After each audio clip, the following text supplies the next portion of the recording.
سلام. توی ویدیو قبلی در مورد مقدمات پالیسی گریدینت صحبت کردیم و اول فرمولای اصلی رو به دست آوردیم و بعدش نشون دادیم که با تمپورال دیکامپوزیشن و بیسلاین سابترکشن و ولیو فانکشن استیمیشن میتونیم واریانسش هم کم کنیم. هدف اصلی امروز اینه که الگوریتمی که در موردش صحبت کردیم تو ویدیو قبلی رو پیاده سازی کنیم، ولی برای یادآوری به اینجا رسیده بودیم که یه پالیسی داریم که با نورال نتورک رپرزنتش میکنیم و پارامتراش تتا و یه بیسلاینی هم داریم که میتونه یه نورال نتورک باشه که مثلا پارامترهای خودش رو داشته باشه و اول این پارامترها رو اینیشیالایز میکنیم و بعدش یه ایتریشن انجام میدیم تا موقعی که پالیسیمون استیبل شه یا حالا با هر ابجکتیوی که برای ترمینیشن خواهیم داشت و توی هر ایتریشن یه a bunch of trajectories رو basically کالکت میکنیم با اون پالیسی که الان داریم و بعدش ریوارد از اون لحظه به بعد رو برای هر لحظه حساب میکنیم، یعنی برای هر تی حساب میکنیم و ادوانتیجمون که میشه همون ریوارد ماینس بیسلاینمون رو هم حساب میکنیم، چون که بیسلاین رو باز داریم، مثلا این نورال نتورکیه که گیون ده همون استیتی که هستیم میتونه این مقدار رو بهمون بده، پس ادوانتیج رو داریم. بعدش نوبت آپدیت کردن بیسیکلی نورال نتورک همونه و این برای بیسلاینمون ریوارد تو گو میشه مثل یه لیبل و با لینیر ریگرشن مثل مین اسکوئر رو میزنیم تا این پارامترهای بیسلاین رو آپدیت کنیم. بعدش هم برای اینکه پالیسیمون رو آپدیت کنیم به یه همچین فرمولایی رسیده بودیم و ادوانتیج رو که داریم و لاگ پروبابیلیتی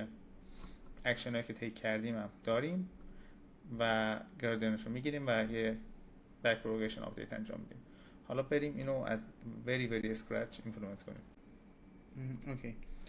توی گوگل کلاب هستیم و لینک همه کدا و گیتاب ریپو که درست کردم هم توی دیسکریپشن میذارم. اول از همه انوایرمنت هایی که لازم داریم رو نصب میکنیم. جیمنیزیوم همون سیمولیشن رینفورسمنت لرنینگ که استفاده میکنیم که همون اوپن ای جیم سابقه. تورچ رو برای مدل ترینینگ استفاده میکنیم و ایمیج های و پیلو و مطلب هم برای ویژوالیزیشن و ایمپورت میکنیم و آلسو پایتورش هم روی سی پی یو استفاده میکنیم، چون که مدلی که داریم خیلی ساده است و تایمی که طول میکشه تا مثلا دیتا از رم بره روی رم جی پی یو تایم کانزیومینگ تر میشه تا مثلا مدلمون روی سی پی یو آپدیت شه و ترین شه. بعد در مورد انوایرمنت صحبت کنیم. انوایرمنتمون یک موویبل آبجکته که فقط میتونه به سمت چپ یا راست بره، یعنی در هر لحظه باید تصمیم بگیریم که فکر کنم 10 نیوتن به این سمت بهش بدیم یا به سمت اون بر و یه دونه میله بهش آویزونه با یه دونه فریکشنلس هینج که نمیدونم واقعا یعنی چی، ولی خلاصه یعنی که مثل اینه که رو دستمون بخوایم خودکار بزنیم، بعد دستمون رو حتما باید یا اینوری بریم یا اینوری و خب خودکاره میفته در حالت عادی، بعد باید خیلی بالانس رو خوب حفظ کنیم. انوایرمنتمون اینطوریه و در ادامه هم یه ویدیو ازش نشونتون میدم. بعد بزن اول ویدیو رو ببینیم چه کاری. اینجا میبینیم که این یا باید بره سمت چپ یا سمت راست و این میله هم بهش آویزونه و به دلایل فیزیکس و گراویتی و اینا میله میفته مگر اینکه این خیلی خوب هندلش کنه. و حالا مثلا اینجا میبینیم که اگه مثلا مدلمون خوب ترین کنیم میتونیم نگهش داریم. انوایرمنتمون اینجوریه و حالا بیایم در مورد استیت ها و اکشن هایی که داریم صحبت کنیم. 4 تا استیت داریم. یکی اینه که مثلا این کارت که میشه همین پایینیه کجای صفحه قرار داره و که مثلا توی ویژوالیزیشنی که خواهیم داشت مثلا از منفی 2.4 تا مثبت 2.4 رو داریم، بعد سرعتش رو داریم و زاویه این میله رو داریم و انگولار ولاسیتی همین میله رو داریم. پس مثلا این 4 تا فلوت نامبر ورودی مونن، یعنی مثلا استیت ها مونن و اکشنمون میشه که در هر لحظه به کدوم سمت 10 نیوتن وارد کنیم به کارتمون، یعنی این وری بریم یا این وری بریم. و ریواردمون هم اینجوری تعریف شده که هر لحظه که در لحظه ولیدی باشیم مثبت 1 میگیریم، هر لحظه که در استیت این ولیدی قرار بگیریم تراجکتوریمون ترمینیت میشه، یعنی فیل میشیم. و حالا تعریف ولید چیه؟ گفتیم که استیت هایی که داریم یکیش پوزیشن تو محور ایکس این کارتمونه که ولیو هایی که میگیره از منفی 4.8 تا مثبت 4.8 که تا موقعی که توی نصفه وسطش باشیم ولیدیم و اگه که از اون نصفی بیرون درجا ترمینیت میشیم.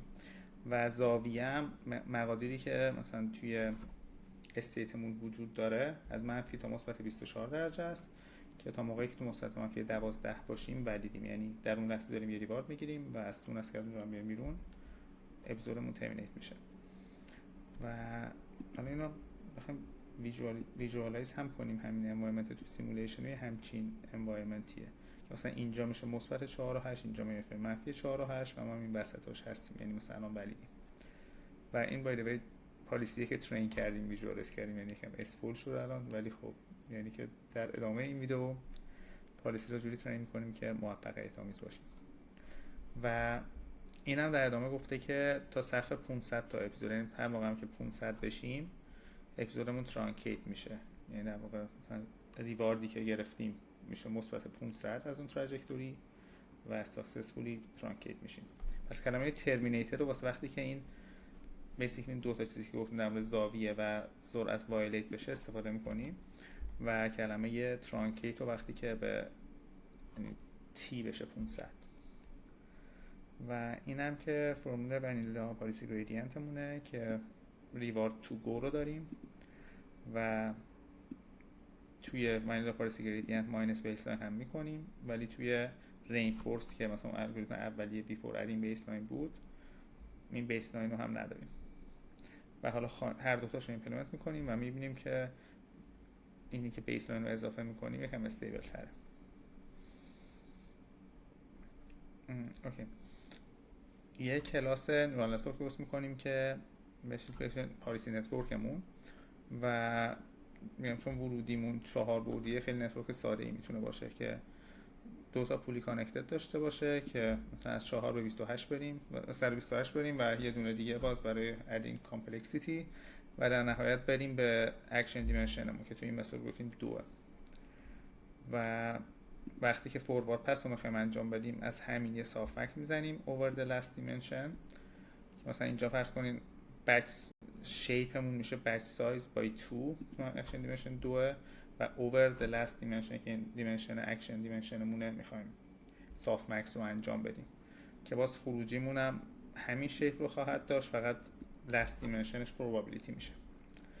و یه کاری هم که لازم داریم تو رینفورس متدینگ انجام بدیم اینه که چون میخوایم تراجکتوری کالکت کنیم میخوایم که هی این فوروارد پس رو انجام بدیم و بعدش سمپل بگیریم از این فوروارد پس، مثلا بر مبنای این پروبابیلیتی که اینجا به دست میاریم یه سمپلینگ انجام بدیم با اون دیستریبیوشن و اکشن بعدی رو تیک کنیم که این فانکشن رو براش نوشتیم که در واقع کلاس نوشته obviously. بعد ببینیم ولی چی کار میکنه. و پایین تر هم نقشن با مثال میدیم، ولی اینجوریه که استیت هامون که مثلا یه ورودی 4 بعدی بودن رو تبدیل به تنسورشون میکنیم که بتونن وارد مثلا پایتورش بشن. بعد مدلات فوروارد رو میدیم، پس اینجا خروجی 2 بعدی خواهیم داشت و از این خروجی 2 بعدی که چون صاف مکس زدیم اینجا پروبابیلیتی ان یه دونه پروبابیلیتی دیستریبیوشن درست میکنیم و از اون پروبابیلیتی دیستریبیوشن سامپل میگیریم. و مثلا اینجوریه که اگر که یک دیستریبیوشن 3 بعدی داشتیم و مثلا اولین ورودی مثلا پروبابیلیتیش 20% بود، دومی 0.3% بود و سومی 7.7%، میتونیم یه دیستریبیوشن اوور دیز درست کنیم و ازشون هی سامپل بگیریم. مثلا اینجا داریم 10 تا سامپل میگیریم از این پروبابیلیتی و میبینیم که بیشترشون شدن 2 مثلا و 0.3 شدن 0. اولین ایندکس احتمالش 20% بود و این که احتمالش خیلی کم بود اصلا سامپل درار نشده بیسیکلی. پس اینجا همین کار داریم میکنیم دیگه، داریم پروبابیلیتی ها رو از نورال نتورک میگیریم و یه دونه پروبابیلیتی آبجکت درست میکنیم تو پایتورش و ازش سامپل میگیریم و هر بار که این کار رو میکنیم خود اکشن نهایی رو میخوایم سیو کنیم که مثلا میشه ایندکس یا 0 یا 1 که یکیشون معادل این خواهد بود که پولمون این وری بره، اون یکی اینه که پول اون یکی سمت بره. و آلسو اگه یادتون باشه توی لاس فانکشنمون لاگ پروبابیلیتی اون اکشن هم داریم، پس اینم ریترن میکنیم که یه جا نگه داریم که وقتی میخوایم لاس رو کلکیولیت کنیم این عبارت هم داشته باشیم. یه چیز دیگه که لازم داریم حساب کنیم ریوارد تو گو، یعنی برای هر لحظه تی میخوایم ریواردی که توی تراجکتوریم از اون لحظه به بعد بیسیکلی کالکت کردیم و بدونیم و ببینیم که فانکشنی که داریم ورودی‌هاش چی ان و خروجی‌هاش چی ان. یه لیستی از ریوارد داریم که واسه اون تراجکتوری که از لحظه صفر تا لحظه آخر کالکت کردیم ریوارد اون اکشن اون لحظه رو داریم و دیسکانت فاکتورمون هم داریم که میتونه یک باشه یا مقدار کمتر از یکی باشه و میخوایم که برای هر لحظه بدونیم که از اون لحظه به بعد چقدر ریوارد داشتیم که اگه از صفر شروع کنیم تا آخر بریم الگوریتممون بیگ نوتیشنش n اسکوارد میشه، ولی اگه از برعکس بریم میتونیم با بیسیکلی لینیر کار رو انجام بدیم و با یه مثال ببینیم. فرض کنیم یه تراجکتوری داشتیم که مثلا 3 تا اکشن توش بوده، پس تیم کپیتال تی ایکوال تو 3 و در لحظه اولمون ریوارد 1 رو گرفتیم، در لحظه دوم ریوارد 2 رو گرفتیم و در لحظه سوم ریوارد 3 رو گرفتیم.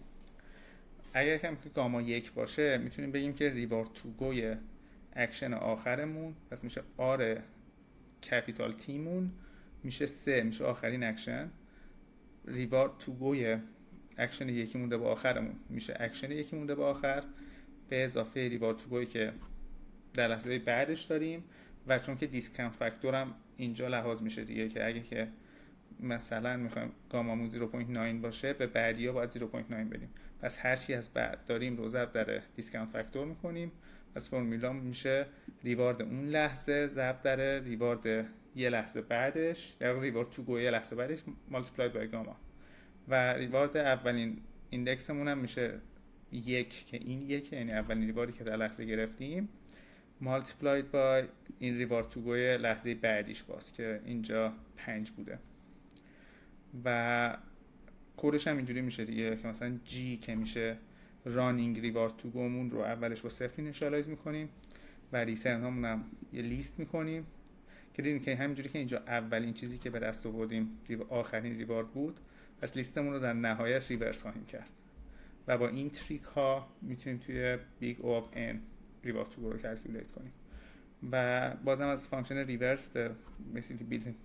بیلتین فانکشن پایتون استفاده میکنیم که اگه این ریوارد های 1 و 2 و 3 رو داریم اولین چیزی که لوپ اوور میکنیم این 3 باشه و اولین بارم میدونیم که جی صفره، پس این عبارت صفر خواهد بود و اولین ریوارد تو گمون میشه آخرین ریواردی که اینجا داریم و اینو اپند میکنیم به این لیست ریترنزمون که اولش خالیه و بعدش واسه جیوان این کار رو انجام میدیم که اینجا 2 ضرب میشه در آخرین مقداری که ریختیم توی ریترن میشه جی که تا الان داریم و جی رو آپدیت کنیم با این ولیو و so on and so forth و اینطوری اینجا لیستی داریم که ولیوهاش شدن 6 و 5 و 3 و چون که میخوایم که توی یه پایتورش تنسور قرارش بدیم که بیسیکلی نورال نتورکمون بتونه ازش استفاده کنه، در واقع پایتورش واسه یه بک پراپ حساب کردن میتونه ازش استفاده کنه، توی یه تورش دات تنسور رپش میکنیم و ریترنش میکنیم. حالا بریم در مورد رینفورس رو پیاده سازی کنیم، یعنی فعلا بیسلاین نداریم و میخوایم given the trajectories that we can collect using this class و also reward to go that we can calculate using this function یه الگوریتم خیلی ساده reinforcement learning رو پیاده سازی کنیم و ببینیم چه ریزالتی میگیریم. اوکی، چند تا هایپر پارامتر داریم که در موردشون صحبت کنیم. رندوم سیدمون رو ست میکنیم که بیسیکلی اگه شما هم همین کارو خواستین ران کنین به سیم ریزالت رو بگیرین، البته باید روی سیم هاردور باشید و آلسو مثلا ورژن جیم و پایتورش و همشون هم یکی باشه. مثلا همین کد رو چند بار رو سی پی یو ران کردم چند بار رو جی پی یو، یعنی because of different hardware I got very different results. حالا در ادامه درمشون صحبت میکنم. بعد نمبر اف اپیزود میشه مثلا اوورال میخوایم که 1500 تا تراجکتوری کالکت کنیم و بک پروپاگیشن انجام بدیم. گاما که دیسکانت فاکتورمونه و لرنینگ ریتمون و هیدن دیمنشنال نورال نتورکمون. حالا مثلا چیزی که خواهیم دید اینه که مثلا لرنینگ ریت هر کوچیک‌تر باشه obviously آرومتر ترینینگ انجام میشه، ولی چون که این الگوریتم خیلی نویزی ان بعضی وقتا خیلی اوورشوت میکنیم با لرنینگ ریت که سماش ریزنبل. مثلا همین میگم الان که داریم در مورد الگوریتم‌های صحبت میکنیم که خیلی واریانسشون بالاه، توی کردن هایپر پارامترها خیلی مهمه. اگر که الان سال 2016 17 بود و الان فقط همین الگوریتم‌ها وجود داشتن، ولی خب fortunately یعنی در ویدیوهای بعدی به پی پی او میرسیم و لازم نیست خیلی خودمون رو اذیت کنیم. بعد اوکی، اول باید environmentمون رو درست کنیم که بیسیک میگم using the random seeds for هم تورش هم numpy هم environmentمون و جیم environment رو برام کرییت میکنه و مثلا state dimension و action dimension رو میتونیم ببینیم که 4 و 2 هن و این عددا رو میدیم به نورال نتورکمون که بیسیکلی پالیسی نتورکمون اینیشیالایز بشه و الان هم environment ریست شدمون رو داریم هم پالیسی اینیشیالایز شدمون. بعد یه آدم هم بیسیکلی اینیشیالایز میکنیم دیگه که فقط روی پارامترهای پالیسیمون تاثیر داره و الان که البته بیسلاینی هنوز نداریم، ولی اگر که یعنی توی وی پی جی میبینیم که باید 2 تا اپتیمایزر داشته باشیم. و یه فانکشن داریم به نام رینفورس که الان میریم ببینیم چجوری کار میکنه، رانش میکنیم، بعد سری ریوارد میگیریم و حالا در ادامه خواهیم دید که چی میشه. بریم در مورد خود الگوریتم رینفورس صحبت کنیم که environment و پالیسی و اپتیمایزر رو به عنوان ورودی میگیره و این 2 تا هایپر پارامتر هم داریم و حالا هر 100 بار که پالیسی آپدیت انجام میدیم ریوارد اون 100 تا اپیزود اخیرم خواهیم دید که چند میشن و در موردشون صحبت میکنیم. این برای همون ریپورت کردن مثلا هر 100 بار که میخوایم ببینیم ریوارد تا چند بودن این لیست رو داریم، یعنی حالا خواهیم دیدش. بعد این اون فور لوپی بود که توی الگوریتممون هم بود که مثلا وی کالکت باچ اف تراجکتوریز و پالیسی رو آپدیت میکنیم و تا موقعی که این کارو میکنیم و اینجا صرفا یه عدد ثابت رو قرار دادیم براش. ولی ما خیلی میخواستیم تمیز کار کنیم باید تا جایی میرفتیم که پالیسی خیلی کم عوض شه. بعد environment رو هر بار ریست میکنیم because it's a new basically we want to collect a very new trajectory و میدونیم که لاگ probability هامون و ریواردامون هم میخوایم کالکت کنیم که بعدا توی لاسازشون استفاده کنیم و تا موقعی که دان فالسه میخوایم که یعنی تراجکتوریمون ادامه داره میخوایم تراجکتوری رو کالکت کنیم. بعد هر بار در یه استیتی هستیم و اون استیت رو به نورال نتورکمون میدیم و نورال نتورکمون میگه که میخوایم چه اکشنی انجام بدیم و پروبابیلیتیش چنده. بعد اون اکشن رو انجام میدیم، یعنی بعدش environment به همون استیت بعدی رو میده و ریوارد رو میده و به همون میگه که ترمینیت شدیم یا نه، که یعنی مثلا پوزیشن کارتمون و زاویه پولمون آیا ویدین رنج هست یا نه و آیا 500 تا یعنی مثلا این 500 بار تو این وایل لوپ رفتیم یا نه، که در اون صورت هم باز ساکسسفولی ترانکیت میکنه تراجکتوریمون. بعد این دان میشه که either of these two happened و تا موقعی که نه همچنان میریم تو این وایل لوپه و probability اکشنمون و ریواردمون رو هم میذاریم تو این لیستا که بعدا ازشون استفاده کنیم. ریوارد رو که میدونیم چیکار میکنیم، میدیم به اون فانکشن ریوارد تو گامون و ریترن برای هر لحظه رو حساب میکنیم و حالا که ریترن ها رو داریم میخوایم که بیسیکلی این فرمولا رو حساب کنیم. پس ما الان ریترن برای هر تی رو داریم و لاگ پروبابیلیتی اکشنی که تیک کردیم هم داریم، میخوایم این لاس رو حساب کنیم.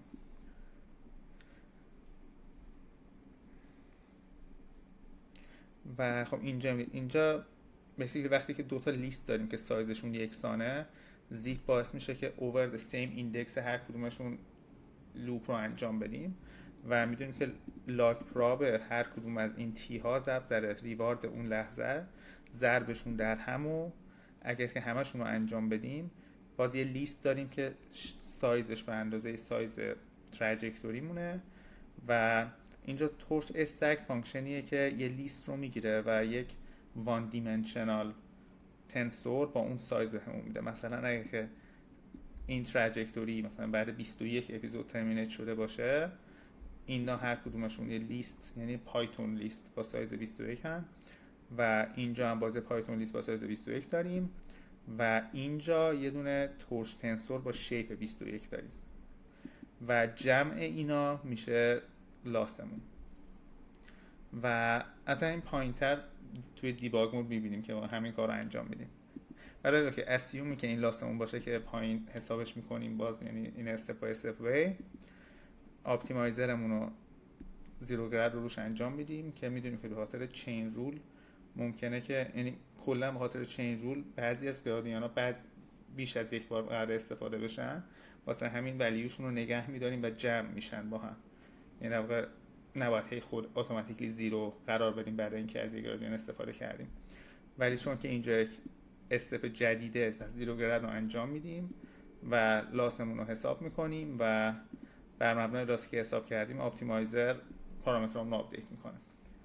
و ببینید اگه در مورد که زیرو گرد رو چرا انجام میدیم میخواین یه رفرش انجام بدین، اولین ویدیوی پلیلیست زیرو تو هیرو آنر کاپاسی خیلی خوب اینجا رو توضیح داده که حالا لینکش هم توی دیسکریپشن میذارم. ولی اسیوم این که این کار خوبی بود که حالا باز پایین یکم انجامش، یعنی استپ استپ انجامش میدیم، این ریواردایی که توی این کل این تراجکتوری داشتیم و سام میکنیم که مثلا میشه همه ریواردهایی که توی این تراجکتوری گرفتیم و میذاریمش توی این اپیزود ریوارد، این لیستی که اول درست کردیم که این فقط برای ریپورتینگ پرپسز، مثلا بدونیم که مثلا اگه این پرینت اوی 100 باشه اینجا 100 تا اپیزود اخیر رو توتال ریواردی که ازشون گرفتیم و حساب میکنیم و اوریج میگیریم. مثلا اگر که خیلی پالیسیمون خوب باشه میدونیم که اپیزودمون رو 500، یعنی سایز اپیزود رو میشه 500 چون که هیچ وقت فیل نمیشیم تا با 500 ترانکیت شیم، پس ریواردمون 500. اگه مثلا همه 100 تا تراجکتوری اخیر کامپلیت ساکسسفول باشن اینجا اوریج باید 500 ببینیم. حالا دو تا کار میخوایم کنیم، یکی اینکه ببینیم اینجا واقعا چی میبینیم اگه وارد این فورس ترین کنیم الگوریتممون رو، دو هم اینکه میک شور کنیم این کلکیولیشنی که انجام دادیم من روش فقط حرف زدم و استپ بای استپ ببینیم که انجام میشه. اول اون که ببینیم استپ بای استپ انجام میشه، این کدی که پایین در موردش حرف زدیم که انوایرمنت رو اینیشیالایز میکنیم اینا رو دوباره اینجا کپی پیست کردم و ریترنا رو حساب کردم و بیسیکلی چیزی که می‌خواستیم تا این لاگ پراواس، یعنی مثلا تا اینجا انجام شده بقیه رو بریم دستی انجام بدیم. اگر که این لاگ پراپ ها و ریترن ها رو پرینت کنیم میبینیم که اینجا سایزشون 21، یعنی یه تراجکتوری داشتیم که بعد از 21 کی اکشن انجام دادن یا از اون وسط صفحه خارج شده یا پوله افتاده و اینجا مثلا میتونیم ببینم کجا بودن، در واقع 5 تا عبارت اول لاک براب و 5 تا ریترن رو هم میبینیم که اینا 5 تا عبارت اول لاک برابن و ریترن اینا رو میخواستم ببینیم که اکسپکتر کاملا دیگه که اولین عبارت ریترن اون 21 چون که میدونیم که این تراجکتوری برای 21 لنگس داشته و همه ریواردمون هم یکن تا وقتی که ترانکیت میشیم، پس R در T 0 با گاما 1 میشه 21 چون که دیسکانت فاکتور نداره، یعنی گاما 1 یعنی دیسکانت فاکتورمون 1. بعد توی لحظه بعدی میشه 20 چون که R 0 که 1 بوده رو نمیگیره، تو بعدی میشه 19 سوان سوفورس. و این ولیو هم که چیزن دیگه، چون لاگ پراببلیتی ان بین منفی بی نهایت تا 0 خواهند بود به طور کلی، یعنی فعلا میتونیم فقط ببینیم که ولیدن، یعنی ویدین رنج.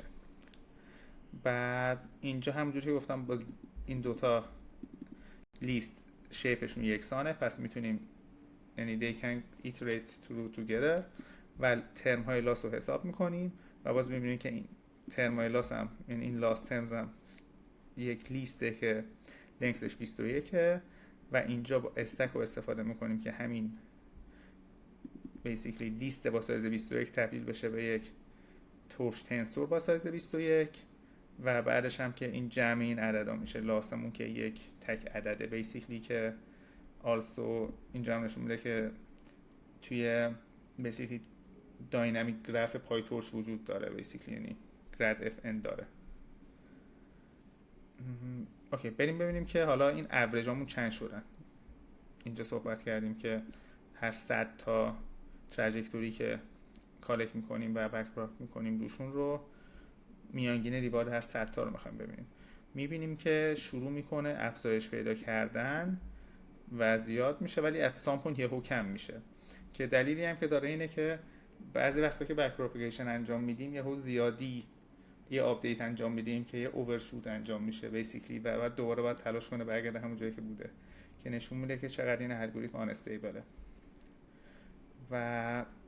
این بود پایان رینفورس. حالا بیایم بیسیکلی همین کار رو انجام بدیم، فقط به جای اینکه اینجا ریوارد تو گو داشته باشیم ریوارد ماینس بیسلاین داشته باشیم.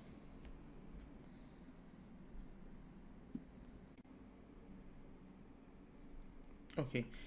توی ونیلا پارسی گریدینت چون که بیسلاین رو هم میخوایم استیمیت کنیم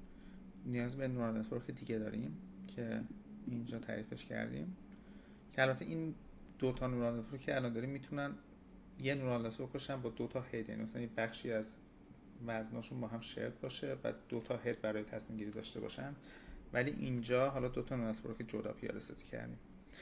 و اینجا میدونیم که چون که it's a linear regression problem، چون که بیسلاین در واقع ولیو یه عدد کانتینیوسه، میخوایم که در نهایت یه لینیر لیر با سایز 1 داشته باشیم که در واقع گیرن ورودی که باز به سایز استیت هامونه که مثلا توی این مسئله 4 خروجی فقط یک عدد خواهد بود و توی فوروارد پسمونم نورال نتورکمونو بسیاری فوروارد پسشو میریم و بعدشون که سایز خروجیمون مثلا بچ سایز بای 1 خواهد بود که فقط یه اسکویز انجام میده که سایزمون فقط بشه بچ سایز. اینم برای اینکه بعداً به شیپ میسمش نخوریم، یعنی خیلی مهم نیست. پس این شد ولیو نتورکمون و حالا بیایم در واقع الگوریتم وانیلا پالیسی گریدینت رو داشته باشیم. تا قبل اینکه اینجا این کد رو ببینیم بیایم باز ببینیم که اینجا باز یه دونه environment و پالیسی جدید رو اینیشیالایز میکنیم برای این الگوریتم، یه دونه ولیو نتورک هم اینیشیالایز میکنیم و دو تا اپتیمایزر داریم، یکی برای اینکه نورال نتورک پالیسیمون رو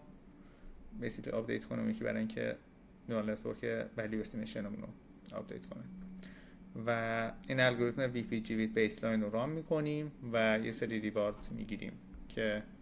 حالا اول بریم الگوریتم رو ببینیم بعد در مورد ریزالت صحبت کنیم. اوکی، خیلی سریع ورودی ها رو ببینیم ولی بیشتر بریم در مورد تفاوت هایی که با الگوریتم قبلی داره صحبت کنیم. هم انوایرمنت هم پالیسی رو که قبلا هم داشتیم، این ولیو نتورک جدیده، پالیسی اپتیمایزر رو قبلا داشتیم، ولیو اپتیمایزر جدیده و نامبر آف اپیزود گاما و این پرینت اوری هم همون ولیوهایی که توی رینفورس داشتیم نگه داشتیم برای اینکه مثلا بهتر بتونیم مقایسه کنیم اینا رو. و بازم مثل قبل یه تراجکتوری رو رولت میکنیم، ریوارد تو گوش رو کلکیولیت میکنیم، این استپ جدیده که ادوانتج رو حساب میکنیم به جای اینکه فقط ریوارد تو گو داشته باشیم و ولیو نتورک رو ریفیت میکنیم که باز جدیده با مین اسکوئر ارور و باز پالیسی رو آپدیت میکنیم که باز این بخش مثل قبله با این تفاوت که به جای ریوارد تو گو از ادوانتج تو گو استفاده میکنیم. باز اپیزود ریوارد که فقط برای بیسیکلی ویژوالیزیشن پرپسز و ایناست، یه وایل لوپ 1500 تایی داریم و اولشون که میخوایم هر بار یک تراجکتوری جدید رو کالکت کنیم انوایرمنتمون رو ریست میکنیم و استیت و لاک پراب و ریوارد هم که فعلا خالی اینیشیالایز میکنیم که این استیت جدیده برای این داریمش که بیسیکلی ولیو نتورکمون هم بهش ورودی بدیم. بعد اینطوریه که میگن given the state using our policy action رو انجام میدیم با سامپلینگ، بعد هم استیت و هم لاک پرابابیلیتی اکشنی که انجام دادیم و سیت میکنیم برای کلکیولیشن هامون و اکشن رو حالا میریم واقعا انجام میدیم تو انوایرمنت و به استیت بعدی میریم و ریوارد میگیریم و میفهمیم که ترمینیت شدیم یا ترانکیت شدیم یا نه و ریوارد هم اپند میکنیم برای کلکیولیت کردن ریترن تو گو و بیسیکلی ادوانتج. بعد هم که تراجکتوریمون تموم شده میایم و ریترن ها رو به اون صورت که قبلا گفتیم کلکیولیت میکنیم، مثلا به تعداد سایز تراجکتوریمون اینجا لیست با اون سایز خواهیم داشت که البته فکر کنم تو همون فانکشن تبدیل به تنسورش میکردیم، اینه که تنسور با اون شیپ خواهیم داشت. بعد حالا اینجا باز یک کار جدید میکنیم، میریم ادوانتج رو حساب کنیم که استیت هامونو برای اینکه بتونه ورودی نورال نتورک ولیو باشه یه تنسورش میکنیم، بیسیکلی رفعش میکنیم که تنسور پای تورش بشه و اینجا استیمیشن ولیومون رو میگیریم که میگم بچ سایزمون انگار اینجا تی بوده، یعنی مثل بچ سایز توی کلاسیفیکیشن نیست، در واقع مثلا سایز اولیه‌مونه که همون به تعداد تراجکتوری مونه و برای هر برای هر لحظه از تراجکتوری یک ولیو هم داریم، در واقع یه استیتی هم توش هستیم و این ولیو نتورک میخواد اینا رو به چشم دیتاهای جدا ببینه که بتونه ولیو فانکشن استیمیت کنه. یعنی اینجا نقش بچ سایز رو داره با اینکه